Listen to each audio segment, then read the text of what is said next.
You probably think you're about to start a story about mafia crime, shootings, stabbings, and piles of bodies. I'm sorry if I've disappointed you. Vendetta is the name of our boat. Yeah. The boat I gave my husband for our 5th wedding anniversary. Well, it's not exactly ordinary. It's made of, like, 2 yachts. Oh, yes. I remember it's a catamaran. It's a big thing, you know, it's like a sailing apartment with all the comforts of home. No, I'm not rich enough to take $270,000 out of my purse and pay for a luxury boat, but my dad, he loves us. Me and my little sister Agnes, and I love my Eric. Well, you can't help but love him. He's as handsome as Adonis. He has a lean body with broad pecs and abs. He's got strong arms, legs, and ass. Yes, just the way I like it.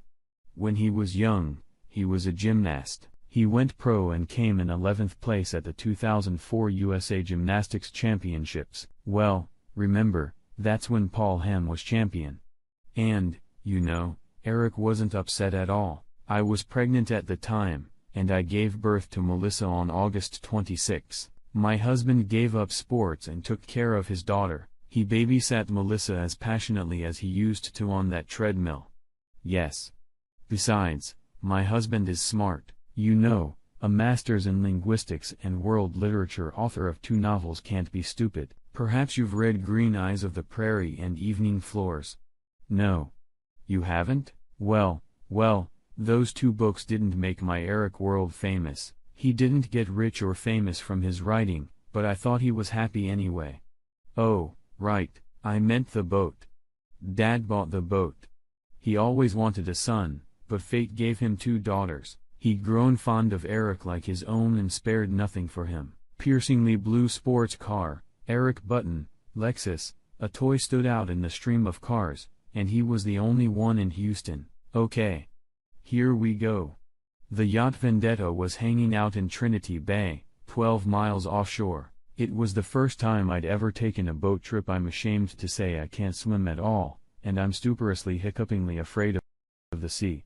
But this time, I let my husband talk me into a little trip. Eric promised me the weather would be windless and I had nothing to fear.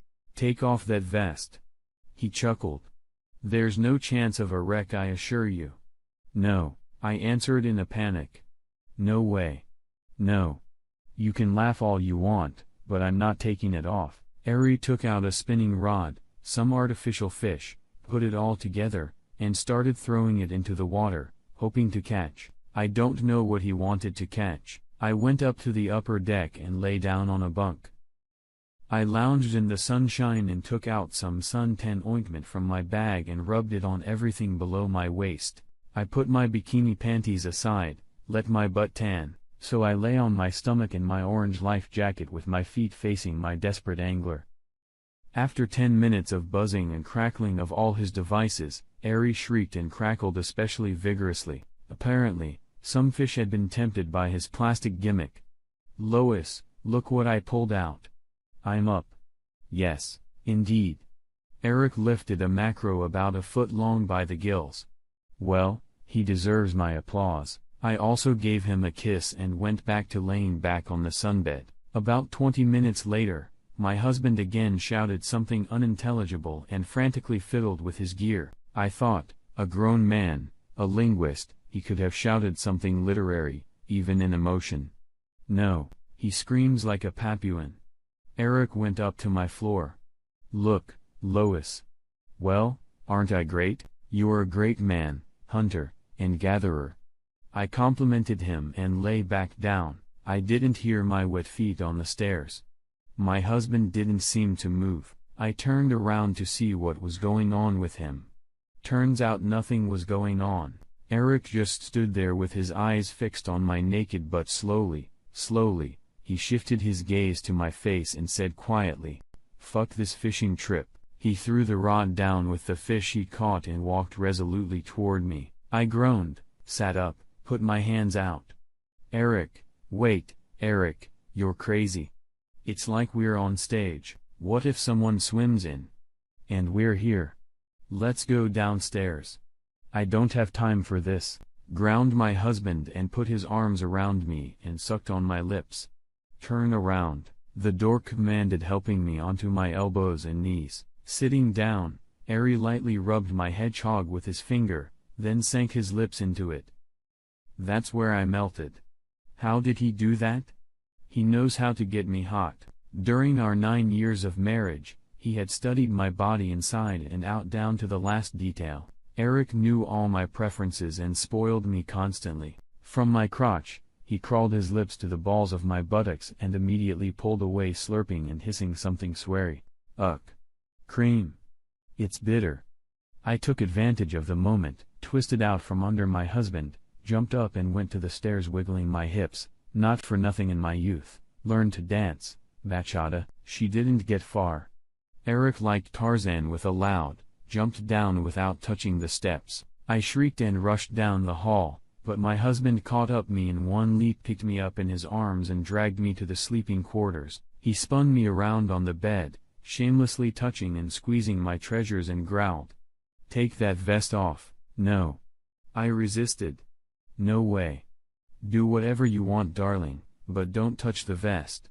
What an animal, always like this.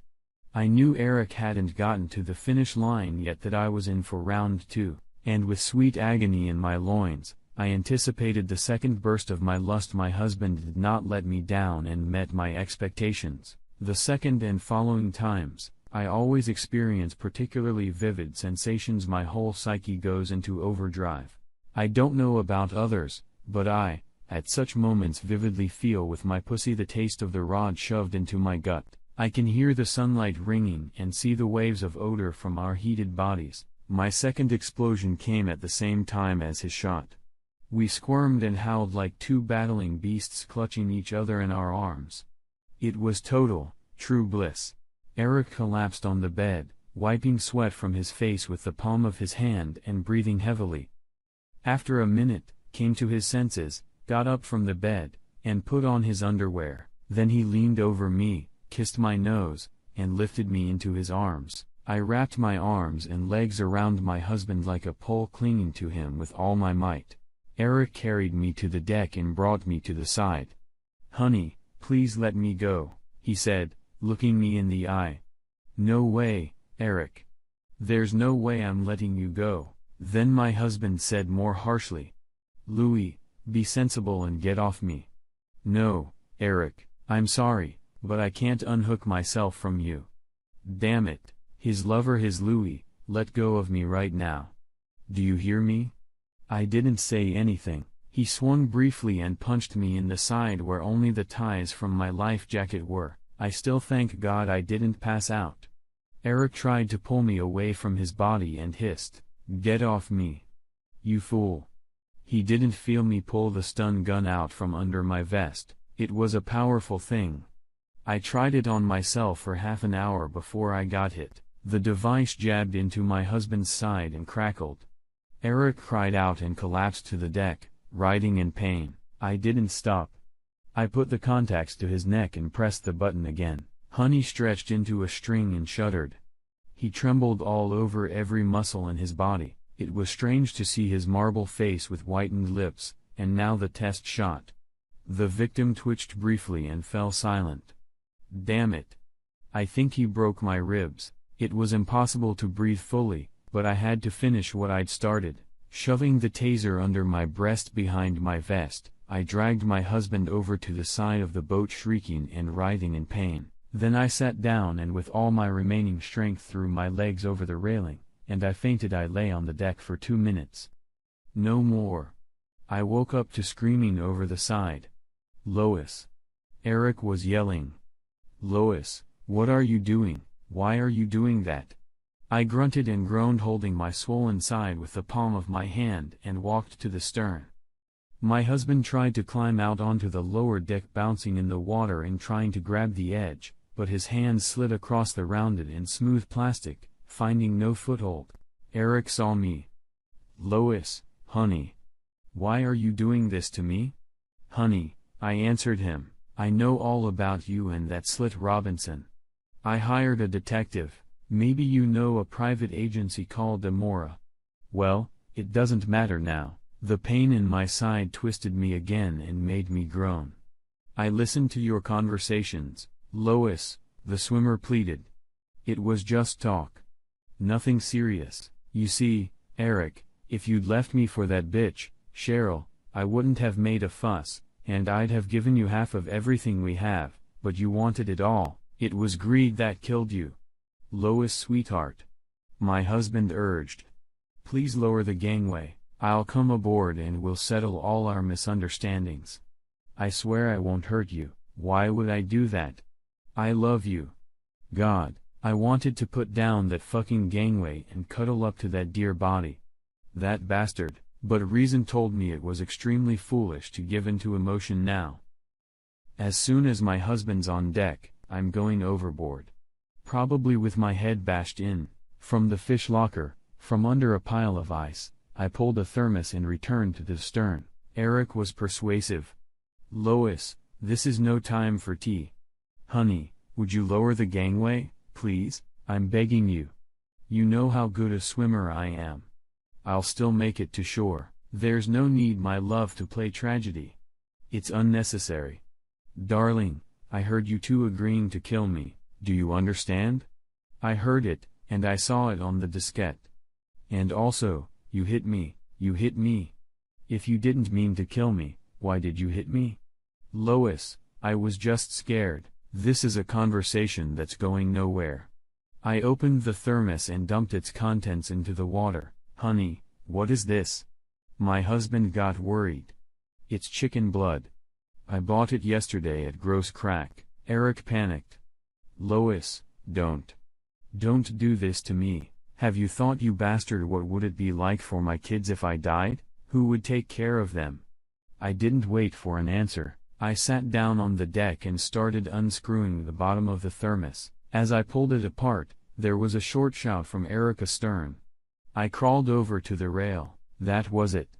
There was no one to talk to. Only the spot of a powerful storm off the side of the boat indicated that tragedy had struck here. Throwing the thermos parts overboard, I felt I was losing consciousness. The pain in my side and the nervous shock had sharpened my brain and it began to go out. I blacked out again. I don't know how much time had passed. But it didn't seem like much. The sun in the sky had moved a little. I had to go home, though I didn't have the strength to get up. My side was monstrously swollen and apparently bleeding internally. Crawling, I made my way to the wheelhouse. On the way I stopped several times, lying down to rest and soothe the pain in my ribs. During one such stop, I pulled my taser out of my vest and tossed it into the water. My father was waiting for me on the dock. I called him as I entered the phone service area and asked him to meet me. My father looked anxiously at the boat and asked, "Where's Eric?" And then I cried. The fear, the pain, betrayal. Daddy, Eric, he drowned. He was fishing and he was pulled overboard. I tried to help him, but the deck was wet and slippery. I hit the rail. Daddy. I couldn't do anything. Oh my God. Oh my God. He's gone.